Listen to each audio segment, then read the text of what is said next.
si dating Senador Ramon Revilla Sr. matapos ma-stroke. Maayos naman daw ang kanyang recovery. Gising siya at naigagalaw na niya ang ilang bahagi ng katawan. Nakatutok si Tina Panganiban Perez. Maganda ayon sa mga doktor ang tugon ni dating Senador Ramon Revilla Sr. sa itinurok na clot buster para tunawin ang bara sa isang major artery patungo sa kanyang utak. Paglilinaw nila, hindi angioplasty ang ginawa kay Revilla kahapon kundi clot buster. Bagamat nasa ICU pa rin ang St. Luke's Medical Center si Revilla, stable na ang vital signs niya, gising na at naigagalaw na ang ilang bahagi ng katawan.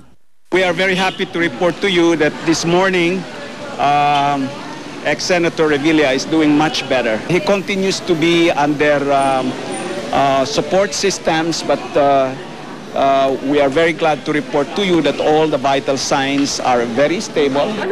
Pero ang kanang bahagi ng katawan ni Revilla, kailangang isailalim sa rehabilitation program dahil mahina na raw ito bago pa man siya na ospital. Binabantayan din ng mga doktor ang kanyang blood pressure at blood sugar at iniiwas siya sa impeksyon. Kaya hindi lahat ng bumibisita kay Revilla ay pinapayagang makalapit sa kanya. Limitado lamang sa immediate family ang mga bisita ni Revilla na chairman ngayon ng Philippine Estates Authority. Ang mga pumapasok sa ICU, pinagsusuot ng mask. Recovery will take about 1 to 2 weeks, so medyo matagal.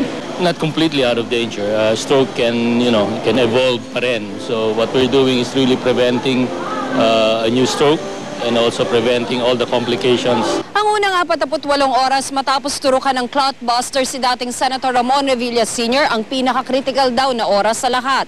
Kaya naman ang kanyang pamilya nananawagan sa lahat na patuloy na ipagdasal ang kanyang paggaling. Nagpapasalamat kami sa nagdadasal para sa kanyang speedy recovery. Ang nakakatuwa nito, at least is responding well.